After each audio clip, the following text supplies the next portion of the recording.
Então, nessa aula agora, pessoal, a gente vai continuar trabalhando dentro dessa perspectiva de compreender do DNA a proteína. Mas agora que a gente já viu a transcrição na aula passada, a gente vai ver o processo de tradução, onde a informação presente no RNA mensageiro é convertido em uma proteína. Então, quando a gente pensa na perspectiva que nós estávamos vendo na aula passada da transcrição, nós copiávamos a informação presente no DNA na forma de um RNA mensageiro. Tanto o RNA quanto o DNA, eles são quimicamente e estruturalmente similares, com algumas nuances que a gente foi vendo na aula passada. No entanto, a gente tem nucleotídeos aqui e nucleotídeos aqui, então fica fácil da gente conseguir fazer essa referência de cópia que nós estávamos trabalhando. Agora, no entanto, a informação contida no RNA mensageiro na forma de nucleotídeo precisa ser compreendida, precisa ser entendida para se converter na forma então de um aminoácido, uma estrutura completamente diferente. Então a gente vai ter que entender bem como que essa linguagem aqui ela se dá, pessoal. Eu vou usar essa imagem aqui porque ela tem bastante detalhes que a gente vai acabar trabalhando então no decorrer dessa aula. Aqui em cima ele está sendo mostrado para nós uma molécula de DNA com 3 genes. Então aqui em azul escuro a gente tem o gene 1, aqui em amarelo a gente tem o gene 2 e em verde então a gente tem o gene 3. E está sendo mostrado então o gene 1, essa porçãozinha aqui, né, no maior aumento para nós, para que a gente possa enxergar então no detalhe a dupla fita do DNA com os seus nucleotídeos aqui. Abaixo aqui, pessoal, a gente está vendo o RNA mensageiro que foi transcrito a partir então dessa fita molde aqui de cima. E essa aqui foi a fita codificadora. Se vocês olharem a sequência que a gente tem aqui, ó, a gente tem uracila, guanina, guanina, uracila, uracila, uracila. E se vocês olharem para essa região aqui, ó, vocês vão ver que ela é igual dentro das suas proporções, evidentemente, né? Aqui vocês têm uma timina, aqui vocês vão ter a uracila, mas ela é, salvo as devidas relações entre o DNA e o RNA que vocês já conhecem, essa aqui foi a fita codificadora, então. E a fita molde está aqui em cima, foi essa fita que a gente tem aqui, aonde ela foi transcrita dessa direção para cá. Por que que a gente sabe disso? Porque a RNA polimerase, ela sintetiza na direção 5' 3', então ela foi sintetizada para cá usando essa fita aqui como molde e, de novo, essa aqui foi a codificadora, dando origem, então, a esse RNA mensageiro. Mas tudo isso que eu falei não tem nada de novidade, pessoal, tá tudo referente, então, à matéria da aula passada.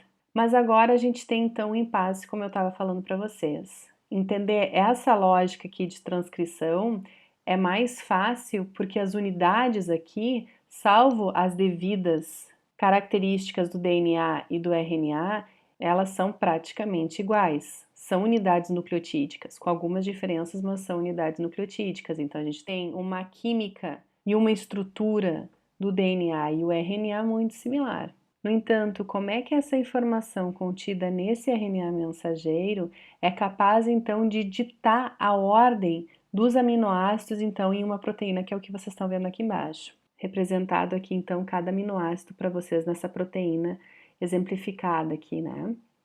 Então, se a gente pensasse da seguinte maneira, se cada base nitrogenada dissesse a posição de um aminoácido, a gente tem 4 bases nitrogenadas possíveis, uracila, guanina, citosina e adenina. Essas são as 4 possíveis. Se cada uma delas ditasse um aminoácido, se a gente olhasse unitariamente, né?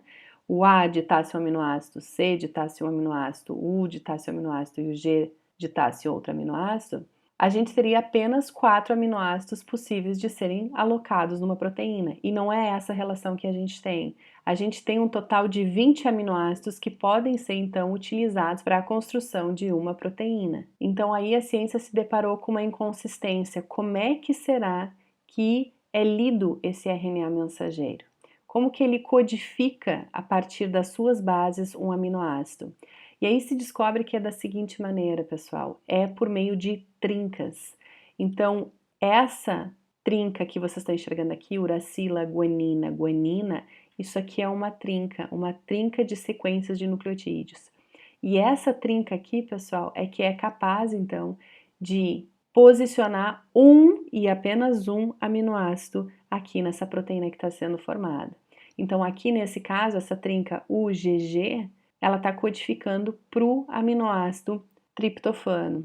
Já essa sequência UUU, ela vai codificar para o aminoácido fenilalanina. Aqui a sequência GGC vai codificar a posição na proteína do aminoácido glicina e assim vai acontecendo.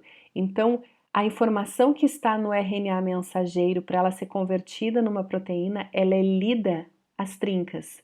E essa trinca, pessoal, a gente chama, em vez de ficar chamando de trinca, a gente chama então ela de códon. Então, toda vez que se falar em códon, está se referindo, na verdade, a 3 bases nitrogenadas, a sequência contínua de 3 bases nitrogenadas e que vão então ditar qual é o aminoácido que vai estar então naquela proteína.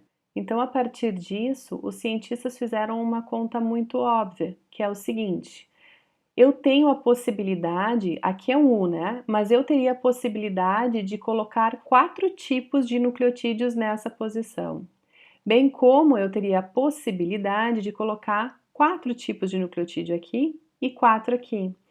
Pensando que eu tenho a guanina, a citosina, a uracila e a adenina. Essas são minhas 4 possibilidades das quais eu estou falando.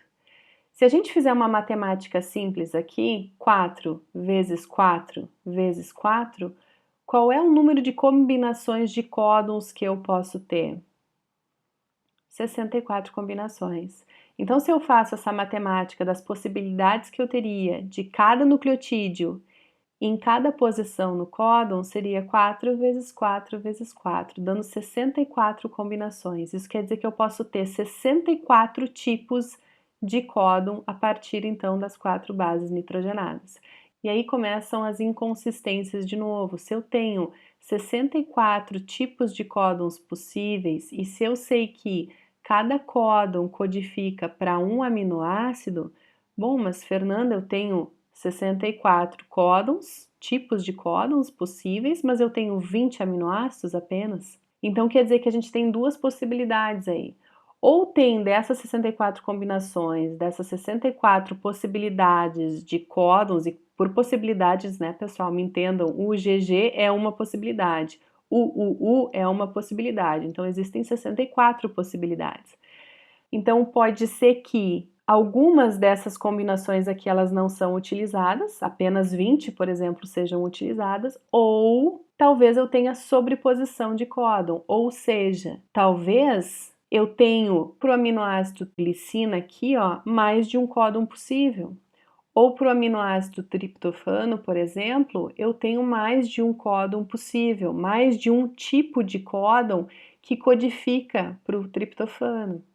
E os pesquisadores viram que, na verdade, essa segunda possibilidade da gente ter mais de um tipo de códon codificando um único aminoácido era que, então, fechava com a verdade. Então, a partir disso, os pesquisadores, então, começam a tentar desvendar quais eram os códons que codificavam para qual aminoácido. Então, nessa tabela aqui está sendo mostrado para nós os aminoácidos aqui, a abreviação de todos eles, dos 20 aminoácidos. Aqui a gente tem, então, eles com abreviação apenas em letras, né?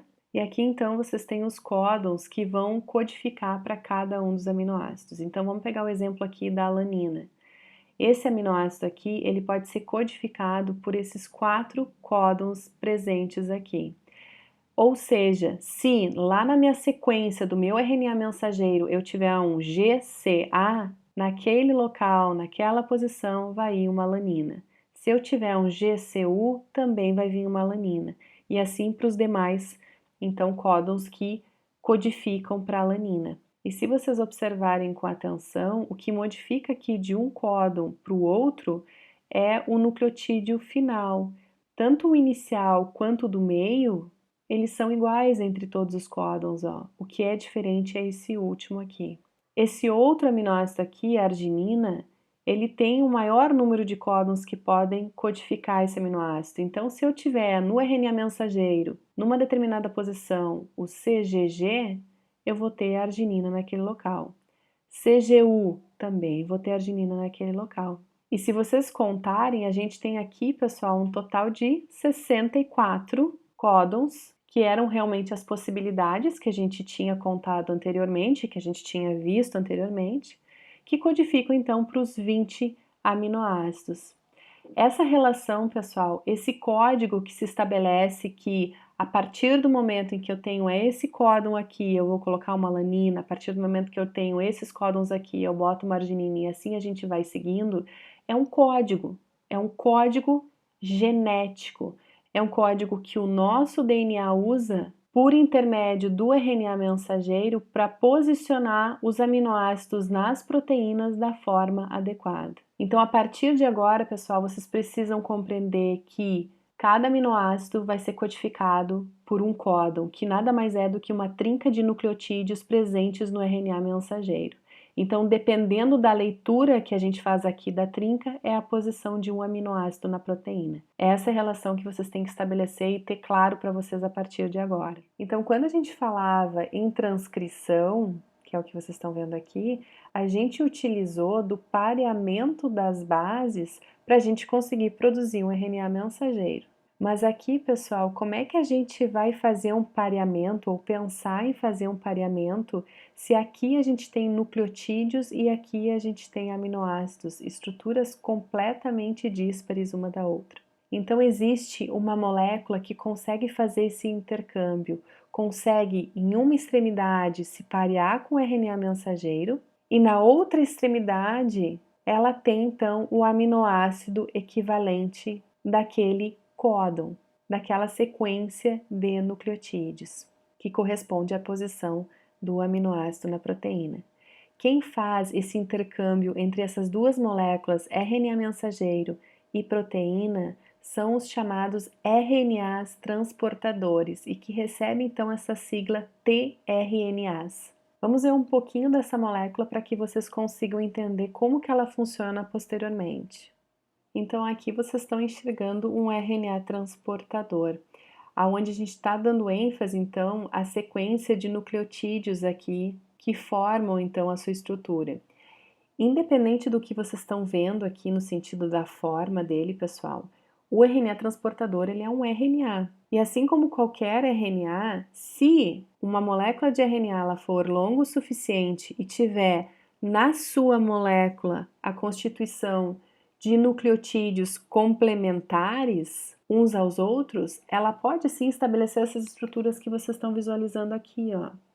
Se vocês perceberem aqui, a gente tem, lendo aqui da extremidade 3' para a extremidade 5', a gente tem o C, o G, o A e o G. E olha nessa região aqui, ó, da fita simples de RNA, a sequência que a gente tem é complementar a essa aqui. Então aqui a gente tem um C que está se pareando com G, um U que está se pareando com A, o C que está se pareando com G, o G que se pareia com C, formando então, como elas são complementares, formando as ligações de hidrogênio aqui, permitindo então que no caso aqui do RNA transportador, ele tem essa conformação aqui que é extremamente importante para a realização das suas funções, que a gente costuma chamar de uma folha de trevo. Porque se vocês olharem para cá e olharem para cá, vocês vão ver realmente que ela lembra, né, uma folha de trevo.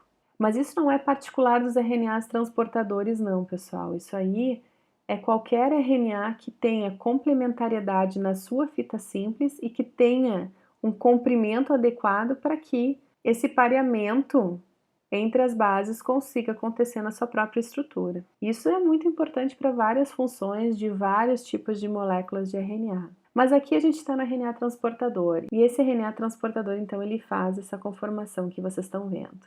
Ele tem duas extremidades aqui que são extremamente importantes para a gente. Essa extremidade aqui, pessoal, que não está pareado com ninguém, que é a extremidade, então, que vai ter a sequência complementar ao códon, que está lá no RNA mensageiro, e que a gente chama, portanto, de anticódon, porque ele é complementar a sequência aqui ao que existe lá no RNA mensageiro e que nós chamamos aquela trinca, lembram de códon? Esse aqui é o anticódon justamente porque ela tem essa sequência complementar àquela do RNA mensageiro. Então, esse anticódon é a parte que vai se relacionar com o RNA mensageiro. A outra extremidade, lá no lado oposto, a gente tem então a presença do aminoácido, que nesse caso aqui, pela sequência do anticódon que existe aqui embaixo, nesse caso aqui é a fenilalanina, que é o que vocês estão enxergando aqui ligado à outra extremidade então do RNA transportador, e que vai então se relacionar com a sequência de proteína que está sendo formado. Que nem eu falei para vocês, os RNAs transportadores são as moléculas que conseguem mediar a relação entre o RNA mensageiro, tá aqui a porção que vai se parear com o RNA mensageiro, e a outra extremidade vai então conseguir se relacionar com a proteína, trazendo o aminoácido então para entrar na sequência de aminoácidos que vão formar essa proteína. Esse RNA transportador, pessoal, ele vai ainda se dobrar de diferentes maneiras aqui, isso não vem ao caso nesse momento, mas ele acaba formando uma estrutura em L que se chama, né, por meio desses dobramentos que ele acaba sofrendo adicionais ao que vocês estavam enxergando aqui no sentido de pareamento. Então ele acaba formando essa estrutura em L, onde nessa extremidade aqui vocês vão ter o anticódon, né, que vai se parear com o RNA mensageiro, e aqui vocês vão ter o aminoácido. E costuma-se então representar na forma de desenho dessa maneira com que vocês estão enxergando aqui, que é o que a gente vai acabar levando para as demais imagens que eu vou mostrar para vocês, em que aqui está mostrando então o que seria aqui um nucleotídeo, aqui outro e aqui outro, que vai se parear com o RNA mensageiro, e aqui então o aminoácido que ele está transportando.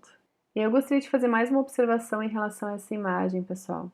Percebam que aqui no anticódon, nessa imagem aqui, né, vocês têm a sequência GAA. E esse é o anticódon complementar no RNA mensageiro ao CUU, que é o códon, pessoal, que codifica justamente para o aminoácido que vocês têm aqui em cima, que é a fenilalanina. Esse PHE, pessoal, é justamente a abreviatura para esse aminoácido especificamente. Então, isso significa que a gente vai ter, no mínimo, para cada aminoácido, a presença de um RNA transportador específico, aonde ele vai transportar aquele aminoácido específico, e que na sua extremidade oposta, ele vai ter a presença do anticódon específico para aquele aminoácido. Mas, quando nós olhávamos para essa imagem aqui, a gente viu que para cada aminoácido a gente pode ter mais de um códon. Bom, e a gente começa a pensar naquela extremidade que a gente estava falando, RNA transportador, que a gente chamou de anticódon, será que a gente vai ter que ter um RNA transportador para cada códon de cada um dos aminoácidos? Então, só da alanina, por exemplo, eu teria que ter 4 RNAs transportadores diferentes, porque a sequência complementar ao códon que vocês estão enxergando aqui, que é o que a gente visualiza no RNA mensageiro, pessoal, lembrando sempre, códons é quando a gente visualiza no RNA mensageiro. Quando a gente está visualizando no RNA transportador, a gente chama de anticódon, que é aquela porção do RNA transportador que vai se parear com o nosso RNA mensageiro. Então, a sequência ela tem que ser complementar. Então, se aqui eu tenho UGG lá no RNA transportador, eu vou ter que ter ACC, para que eu coloque exatamente o aminoácido que eu preciso colocar na proteína. Então, aqui de novo a gente está olhando os códons. Então, relembrando, a gente vai ter que ter, então, para a alanina, 4 tipos de RNA transportador diferente, porque afinal de contas, por mais que o aminoácido numa das extremidades seja o mesmo, no anticódon, naquela extremidade oposta, que vai se parear com o códon, aqui a gente não tem a mesma sequência. E aí veio a questão da matemática de novo perturbar os pesquisadores. Mas eles descobriram o que, pessoal? Que, como eu havia comentado para vocês, aqui, por exemplo, a única diferença que a gente tem de um códon para o outro é esse último nucleotídeo que vocês estão visualizando aqui, ó. Então, tem alguns RNAs transportadores que eles não precisam de um pareamento completo com o seu códon, né, com o RNA mensageiro. Eles permitem um pareamento oscilante que a gente designa, né? Aonde ele precisa ter um pareamento completo, exato, com esses dois primeiros nucleotídeos. Ele não precisa se parear completamente para que o aminoácido então possa ser adicionado à cadeia polipeptídica em formação. Isso é um caso que existe. Em outros casos, pessoal, sim, a gente pode ter mais de um RNA transportador levando o mesmo aminoácido, mas no anticódon tendo uma sequência diferente. Então, as duas situações podem acontecer. Tanto o RNA transportador não precisar ter o pareamento completo com o RNA mensageiro, e por isso pode oscilar o último nucleotídeo, quanto eu posso ter mais de um RNA transportador que tem em uma extremidade o mesmo aminoácido, no entanto, no anticódon tem sequências diferentes. Então pode existir sim essas duas situações para os diferentes aminoácidos que fazem parte do nosso organismo. E sabem o mais incrível, pessoal? É que esse código genético aqui, essa conversa toda que nós tivemos agora, em muitos organismos é exatamente o mesmo código, ou seja, a mesma sequência codifica para o mesmo aminoácido em muitos organismos. Então, esse código genético que a gente tem aqui, ele é extremamente eficaz, porque senão ele não estaria presente em diversos organismos da mesma maneira, seguindo a mesma sequência de codificação. Bom, então o RNA transportador, pessoal, ele vai estar mediando essa conversa entre o RNA mensageiro e a formação então da proteína. Mas como é que isso efetivamente é feito? Como é que essa interação ela efetivamente é feita? E aí a gente precisa então entender uma outra molécula. Então essa molécula ela vai ter que ser capaz de capturar moléculas de RNA transportador que sejam complementares à sequência do RNA mensageiro. Ela vai ter que manter os RNAs transportadores em posição para que a ligação covalente entre os aminoácidos ela possa se dar, formando então a proteína. E além disso, pessoal, o RNA mensageiro ele é uma fita linear. Então, essa molécula ela vai ter que ser capaz de se mover ao longo do RNA mensageiro, fazendo todas essas tarefas que a gente acabou então de falar. E que molécula é essa então, pessoal? Então é o ribossomo, pessoal. É ele que vai estar catalisando esse processo de formação das proteínas a partir de um RNA mensageiro. E como vocês podem ver nessa imagem, ele vai ser formado por uma subunidade que a gente chama de subunidade maior, que está aqui, ó, e uma subunidade menor. A gente está acostumado a ver o ribossomo já com as duas subunidades montadas aqui, então a gente fica a ideia que isso aqui é a forma que o ribossomo assume, independente de ele estar trabalhando frente a um RNA mensageiro, né, fazendo a tradução ou não. Na realidade, no citoplasma celular, essas duas subunidades, elas andam individualmente. Elas vão se unir, na verdade, formando essa estrutura quando elas vão realizar a tradução. E a gente vai ter, no caso nós eucariotos, milhões de ribossomos presentes no nosso citoplasma, pronto então para a realização da tradução. Vamos ver um pouquinho mais no detalhe essa questão das subunidades, tanto da maior quanto da menor, do que elas são formadas. Aqui vocês têm então a subunidade grande e a subunidade maior, e aqui vocês têm a subunidade pequena, a subunidade menor que nós estávamos vendo anteriormente. Então ambas vão se juntar para formar então o ribossomo que vai realizar a tradução. A subunidade grande, pessoal, ela é formada por aproximadamente 49 proteínas. Proteínas que por formarem o ribossomo a gente chama de proteínas ribossômicas. Além dessa quantidade enorme de proteínas, a gente vai ter nessa subunidade grande a presença de 3 moléculas de RNA. Então, tanto essas moléculas de RNA quanto as proteínas ribossômicas vão se agregar, formando a subunidade grande do ribossomo. Na subunidade pequena, a gente tem uma quantidade um pouquinho menor de proteínas ribossômicas, aproximadamente 33, e a gente tem apenas uma molécula, então, de RNA ribossômico presente. É válido aqui a gente salientar, pessoal, que grande parte da tradução em si é realizada por esses RNAs ribossômicos aqui. São eles que vão estar desencadeando grande parte do processo de tradução. As proteínas ribossômicas, elas participam dando muita estabilidade à estrutura do ribossomo. Então, quem são as grandes efetoras, em grande parte, são os RNAs ribossômicos que estão aqui. E aí, no final, então, pessoal, a gente tem a subunidade grande e a subunidade pequena se associando, formando, então, um ribossomo completo, com aproximadamente, então, 82 proteínas e 4 moléculas de RNA ribossômicos, formando, então, um grande complexo, pessoal, de proteínas e RNA ribossômicos.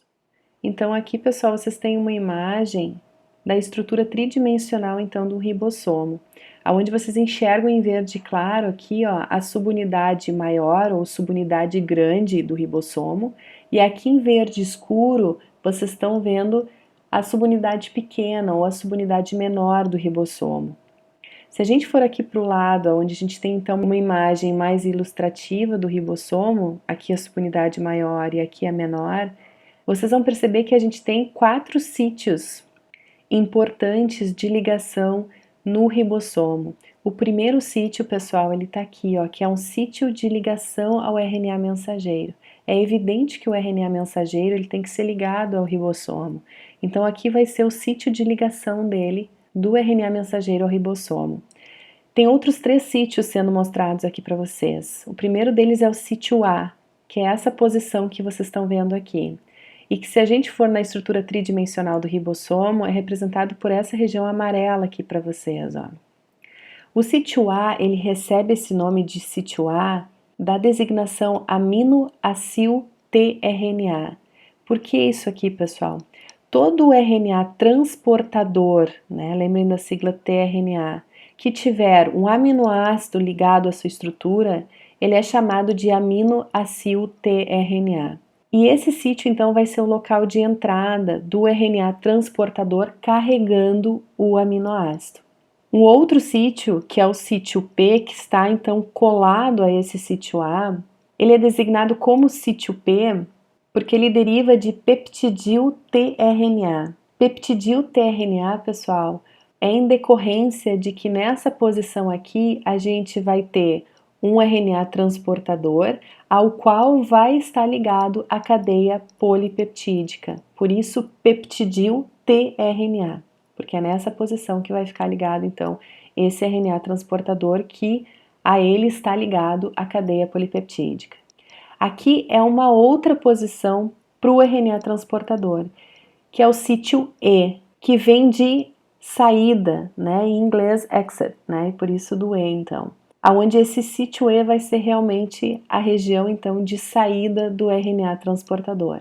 Então, o sítio A é o local que ele entra, o sítio P é o local onde ele vai estar ligado o RNA transportador à cadeia polipeptídica, e o sítio E é o local de saída dele.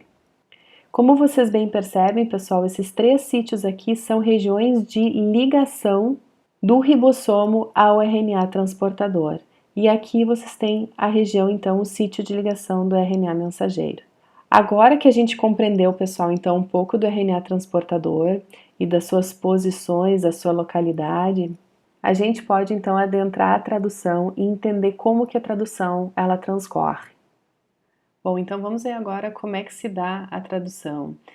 Para que fique mais didático, pessoal, se costuma separar eles em etapa 1, etapa 2, etapa 3 e etapa 4. Mas isso está acontecendo continuamente, é só por questões didáticas mesmo. Mas vamos ver como é que isso aí funciona. Então aqui vocês têm um ribossomo, né, a unidade grande, aqui a unidade pequena. E aqui vocês têm então os sítios que eu havia falado na imagem anterior, que é o sítio E, o sítio P e o sítio A. E aqui vocês já têm então um RNA mensageiro ligado no seu sítio. Lembram que eu tinha falado que eram 4 sítios?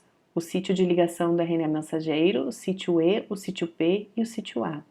Aqui nessa imagem, pessoal, já está sendo mostrada para vocês a cadeia polipeptídica em crescimento. Então aqui vocês já tiveram a adição de o aminoácido 1, o aminoácido 2, o 3, e agora então a gente vai fazer o acréscimo do aminoácido 4. Mas antes que o aminoácido 4 ele seja adicionado a essa cadeia polipeptídica, o que tem que acontecer? O RNA transportador, que é quem vocês estão vendo aqui, ó, e que está carregado com esse aminoácido 4, ele se aloca no ribossomo e ele faz isso por meio da sua entrada no sítio A. Então ele vem, ele se posiciona aqui na região do sítio A e se no anticódon dele, lembra que é a sequência de bases nitrogenadas que a gente tem aqui, né? São 3 bases nitrogenadas que a gente tem aqui. Se elas são complementares ao que a gente tem aqui no RNA mensageiro, é estabelecido então um pareamento entre eles, entre o códon no RNA mensageiro com o anticódon presente no RNA transportador. Uma vez que esse RNA transportador carregado com o aminoácido, ele consegue se parear e consegue se alocar nessa região, vai acontecer uma segunda etapa, que é o seguinte: esse aminoácido que está aqui ligado a esse RNA transportador que está no sítio P, que é o aminoácido aqui 3 pra gente, ele é separado desse RNA transportador e esse aminoácido que está aqui vai formar uma ligação peptídica com esse aminoácido 4 que está aqui. E isso tudo vai ser mediado por essa subunidade maior aqui do ribossomo, é ela que vai estar mediando esse processo. E aí a gente vai chegar a uma situação que vocês estão vendo aqui, ó, o desligamento do RNA transportador 3 aqui, né, com o seu respectivo aminoácido, e agora o estabelecimento da ligação peptídica entre o aminoácido 3 e o aminoácido 4, aonde agora a cadeia polipeptídica, ela está ligada ao RNA transportador 4, como vocês estão enxergando aqui, ó. Então esse desligamento do aminoácido que estava ligado ao RNA transportador que está no sítio P, que é esse sítio aqui, ó, e o estabelecimento da ligação peptídica entre esse aminoácido que foi desligado com esse aminoácido agora que está ligado ao RNA transportador presente no sítio A, faz parte dessa etapa 2. E aí o que o ribossomo ele faz, pessoal? Essa subunidade maior aqui, ó, ela vai se deslocar. Olha qual é o direcionamento que ela vai ter, ó. Apenas a subunidade maior, ela se desloca aqui à direita do RNA mensageiro, indo na direção então 5' para o 3'. E com esse deslocamento aqui, olha o que acontece. O sítio A da subunidade maior agora vai estar vazia. O sítio P vai ser então ocupado pelo RNA transportador que antes encontrava-se no sítio A. Olha aqui, ó, ele estava no sítio A, o RNA transportador 4. E o RNA transportador 3, que estava anteriormente no sítio P, vai então para o sítio E. A subunidade menor do ribossomo, pessoal, não vai ficar para trás. Ela também vai se deslocar para a direita, como vocês estão vendo aqui, ó. Ela sofre esse deslocamento acompanhando então o movimento que foi feito na etapa 3 da subunidade maior à direita. E assim, novamente, ó, eles estão alinhados as duas subunidades. Só que esse movimento que aconteceu aqui na subunidade menor leva à ejeção daquele RNA transportador que foi posicionado no sítio E. Lembrem que o sítio E é de saída, exit. Então, a partir do momento em que o RNA transportador ele se encontra no sítio E, né, como vai acontecer aqui pelo deslocamento então da subunidade menor, por esse acompanhar da subunidade menor ao movimento que havia sido feito na etapa 3 da subunidade maior, esse RNA transportador 3, que antes encontrava-se no sítio P, ele vai para o sítio E. E quando ele chega aqui nessa região, ele é ejetado. Ele sai, afinal de contas, ele já fez a sua função, que é posicionar corretamente na sequência da cadeia polipeptídica o seu aminoácido 3 que está aqui. Então ele é ejetado. Automaticamente, olha o que acontece. A gente tem agora o sítio A liberado para vir um outro RNA transportador, trazendo um outro aminoácido que vai então parear o seu anticódon com o códon que agora está aqui. Então vai começar tudo de novo em relação ao ciclo. O que vocês imaginam a partir daqui? Para eu traduzir um RNA mensageiro, esse ciclo ele vai ter que se dar diversas vezes e realmente ele vai acontecer, pessoal. Bom, mas da onde que a gente vai iniciar a tradução, pessoal, numa molécula de RNA mensageiro? E por que é tão importante a gente se preocupar com isso? Para a gente entender a importância de onde se inicia o processo da tradução, dá uma olhadinha para cá, pessoal. Aonde a gente tem nessas 3 opções aqui exemplificadas para vocês, a mesma sequência de bases nitrogenadas no RNA mensageiro, aqui indo do 5' para o 3', ó, elas são todas iguais, ó. No entanto, vocês vão perceber que a sequência aqui de aminoácidos são diferentes. E por que essa diferença aqui, pessoal? Porque dependendo da onde a gente começa a leitura, a gente forma um códon. Querem ver? Peguem esse primeiro exemplo aqui, ó. O primeiro códon aqui, CUC. Ele codifica para leucina. Então, nesse exemplo aqui, esse seria o nosso primeiro aminoácido. Se a gente pega aqui no exemplo 2, onde a leitura ela começa a partir dessa segunda base nitrogenada, olha quem é o primeiro códon aqui, UCA. Antes era CUC e codificava para leucina. Agora mudou o códon, passa a ser UCA e codifica então para serina, um outro aminoácido. Agora, se a gente iniciar a tradução da maneira proposta aqui em 3, iniciando nessa posição aqui, ó, a gente forma como primeiro códon CAG e que vai codificar então para um outro aminoácido, a glutamina que está aqui, ó.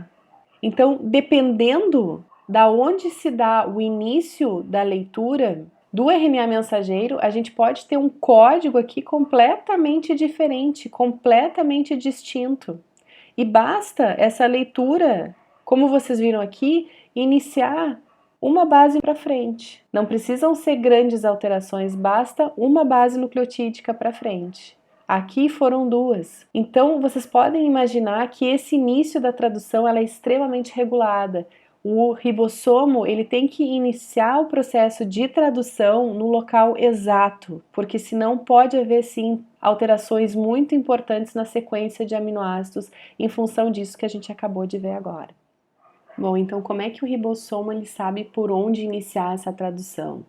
No RNA mensageiro, pessoal, a gente tem um códon, e está aqui representado em rosa para vocês, que é um códon de iniciação. E esse códon de iniciação, ele vai ser AUG. Então, nos eucariotos, o início da tradução, ele vai se dar especificamente com essa sequência, com esse códon que vocês estão vendo aqui.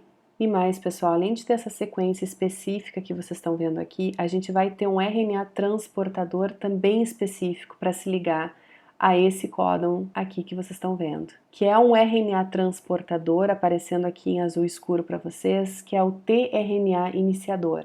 Esse tRNA iniciador, ele vai ter em uma das suas extremidades o anticódon que consegue parear especificamente com esse códon aqui, e na outra extremidade ele sempre vai ter um aminoácido metionina. Então, como é que se dá esse processo? Primeiramente, a subunidade menor do ribossomo, que é o que vocês estão vendo aqui em verde, ela vai ter esse RNA transportador iniciador ligado a ela, juntamente com fatores de iniciação da tradução, que são proteínas que vão se agregar a esse conjunto.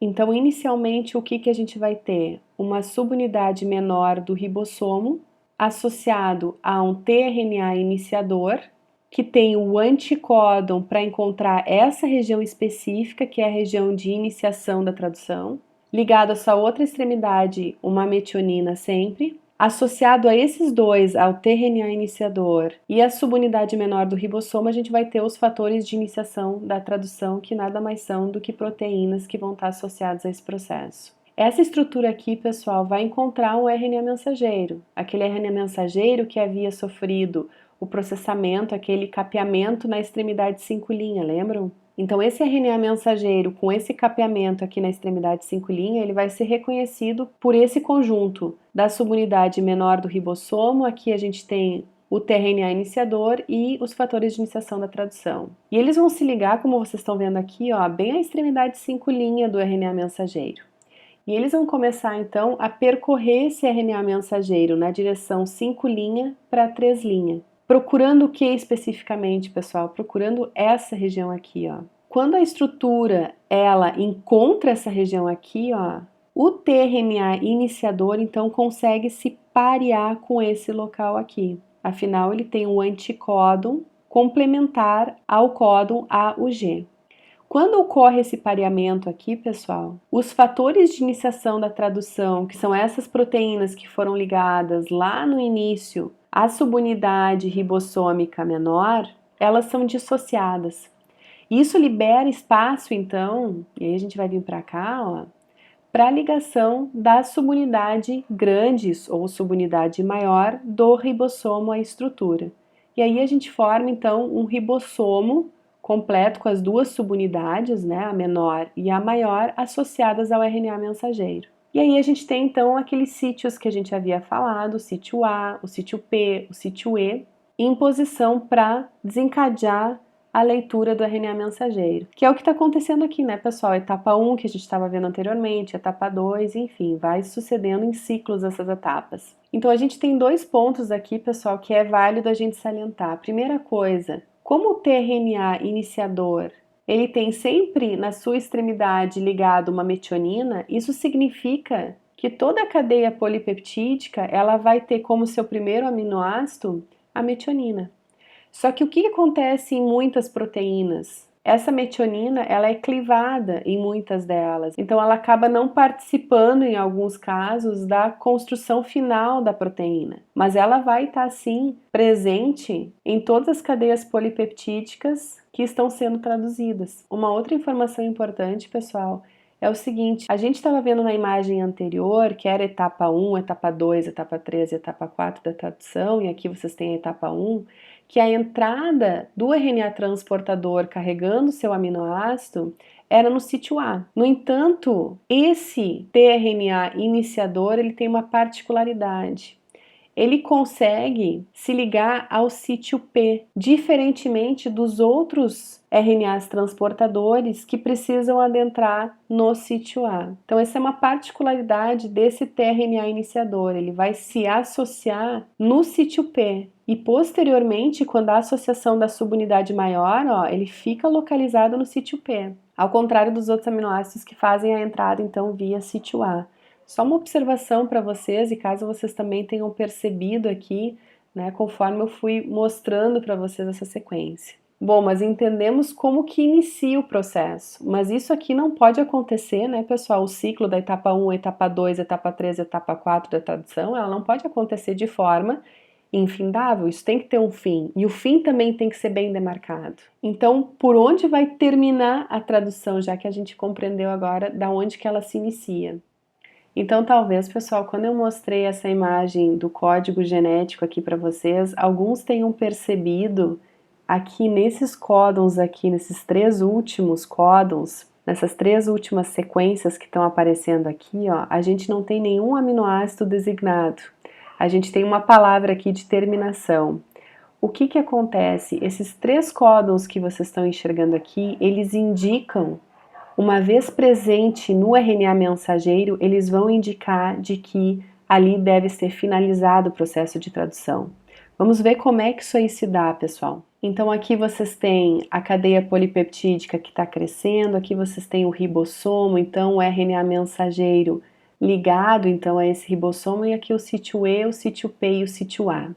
Então, quando chega aqui no sítio A, algum daqueles três códons que a gente acabou de ver, aqui é o UAG, que é um códon de terminação, então, quando ele chega no sítio A, ele não vai ter nenhum tRNA que reconhece essa região aqui, pessoal. Então, a gente não tem nenhum RNA transportador capaz de vir com o aminoácido e se ligar a essa região. Quando essa região aqui ela aparece no sítio A, vão vir então fatores de liberação, que nada mais são do que proteínas, que vão se associar então no sítio A, reconhecendo essa região aqui. Quando esses fatores de liberação eles se associam nessa região, eles vão fazer com que o ribossomo catalise, ao invés da adição de um novo aminoácido aqui à cadeia polipeptídica, que seja acrescido então uma molécula de água. E esse acréscimo leva à liberação da cadeia polipeptídica no único local que ela se mantinha conectada a essa estrutura aqui, pessoal, de tradução, que é exatamente essa ligação aqui, ó, que se estabelece entre a cadeia polipeptídica crescente e o RNA transportador. Então essa ligação aqui, ó, ela é rompida por meio da adição então de água ao invés da adição de um aminoácido. Com isso então, com a cadeia polipeptídica agora solta, liberada, como vocês estão enxergando aqui, ó, ocorre a dissociação do ribossomo. E aí a subunidade maior e a subunidade menor podem então estar livres para realizar o processo de tradução em outro RNA mensageiro. Então é assim que se finda a tradução, por meio de códons específicos presentes na sequência do RNA mensageiro e que determinam então esse processo que a gente acabou de ver. Então agora vamos ver a tradução num processo mais dinâmico por meio desse vídeo aqui, pessoal. A gente tem aqui então a molécula de RNA mensageiro que já sofreu o seu processamento, então já sofreu o splicing, fazendo a remoção dos introns, ficando somente aqui os exons. Já sofreu capeamento na extremidade 5' já sofreu a poliadenilação na extremidade 3' e ela está pronta então para sair dessa região onde ela está, que é o núcleo celular, e ela vai fazer essa saída então por meio dos poros nucleares que estão aqui. Então ela vai atingir o citoplasma, está sendo mostrado aqui para vocês o RNA mensageiro com as suas bases nitrogenadas. Aonde está sendo mostrado que a tradução da mensagem no RNA mensageiro se dá por meio de códons, então uma trinca de bases nitrogenadas que vão dar a posição de um aminoácido, então designado como códon. Aqui mostrando para a gente então que a gente tem o códon de iniciação no RNA mensageiro, designado pela sequência AUG nesse códon, e o códon de terminação então, que pode ser um desses três códons que estão aqui, a sequência UAA, UAG ou UGA. Então, se vocês bem lembram, pessoal, a gente tinha inicialmente a subunidade menor do ribossomo se associando a um tRNA iniciador, que a gente chamava um RNA transportador iniciador, que carrega então uma metionina, que é o que a gente tinha comentado recentemente, e também se associa a esse conjunto aqui os fatores de iniciação da tradução, que nesse caso aqui estão suprimidos. Então essa estrutura ela vai se ligar um RNA mensageiro na extremidade 5' e vai começar então a deslizar na direção 5' para a direção 3', procurando uma sequência iniciadora. Que sequência iniciadora é essa? AUG. Quando essa estrutura, então, ela encontra essa sequência, esse códon, o tRNA iniciador, ele vai ter o anticódon UAC, que vai justamente conseguir, então, parear com o códon iniciador. Ao realizar, então, esse pareamento, os fatores de iniciação da tradução, eles vão se desligar, permitindo, então, que a subunidade maior do ribossomo seja alocado nessa região aqui. Vamos ver isso.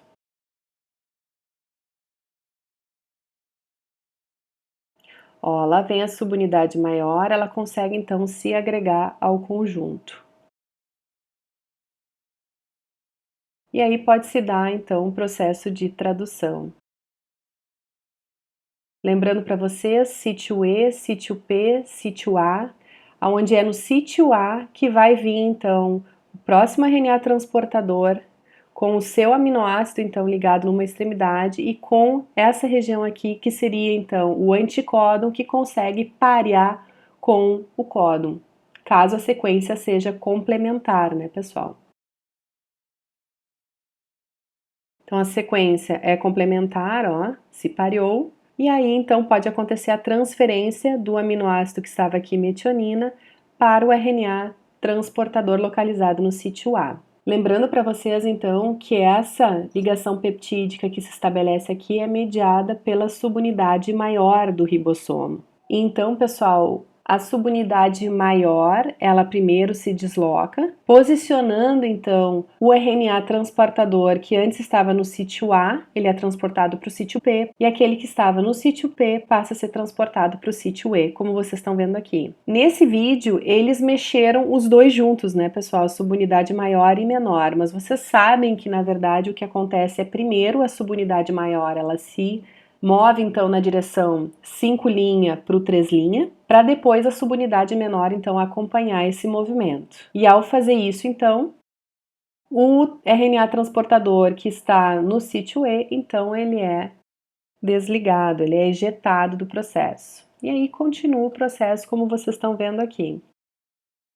Quando, porém, pessoal, vem no sítio A do ribossomo um códon de terminação, como vocês estão vendo aqui, ó, lembram que a gente não vai ter um RNA transportador para se associar a essa região com o aminoácido mediante aquelas 3 opções de códon que eu havia falado para vocês, UAA, UAG e UGA. Quando aparece qualquer um desses 3 códons, que são os códons de terminação, nesse sítio A, vão vir então para essa região os fatores de liberação, que é o que vocês estão enxergando aqui, e que vai se ligar então a esse códon de terminação. Ao fazer isso, como eu havia falado para vocês, vai ser adicionado uma molécula de água e que vai então fazer a liberação da cadeia polipeptídica desse RNA transportador que está no sítio P. Com isso, então, a maquinaria se desfaz, pessoal. E as subunidades ribossômicas maior e a menor, que já partiu lá embaixo, elas podem então se encontrar com uma outra molécula de RNA mensageiro e proceder então à tradução. E aí então nós temos formado a nossa proteína, que pode ou não passar por diversos processamentos, dependendo de qual proteína que a gente traduziu. Com isso, pessoal, a gente finaliza essa saga, né? Lá desde o DNA até a proteína, passando então pelos processos de transcrição e tradução.